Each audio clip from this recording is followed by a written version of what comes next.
ఈ భూమి మీద బ్రతికి ఉన్నాము అంటే రెండు కారణాలు ఉంటాయి. ఒకటి, నీవు నీ జీవితంలో ఇంకా మార్చుకోనవలసినది, మార్పు చెందవలసింది ఇంకా నీ జీవితంలో ఉన్నది. కాబట్టి దేవుడు నీకు సమయాన్ని ఇవ్వడానికి ఇంకా నీ జీవితం భూమి మీద ఉంది.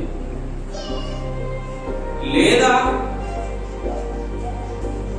నీవు పరిపూర్ణంగా మార్పు చెందినా కూడా ఇంకా భూమి మీద ఉన్నావు అంటే దేవుని కోసం ఏదో పని చేయవలసి ఉంది.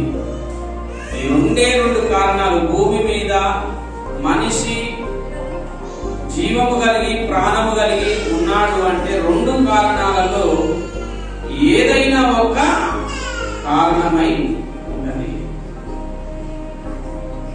ఒకటి, మనం ఇంకా మార్పు చెందవలసిన అవసరత అయి ఉంటది. లేదా దేవుని కోసం ఇంకా ఏదైనా పని నువ్వు చేయవలసి. ఈ రెండిట్లో ఏదో ఒకటి మాత్రం ఉంటేనే ఇంకా నీకు భూమి మీద ప్రాణం. మార్పు చెందుతావన్న ఆశతోనన్నా దేవుడు నీకు ఇంకా కాలం ఇవ్వాలి.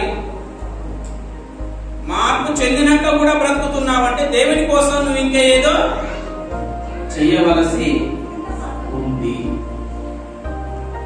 ఈ రెండు కారణాల వల్లనే దేవుడు నిన్ను ఏదో ఒక కారణం కోసం ఈ భూమి మీద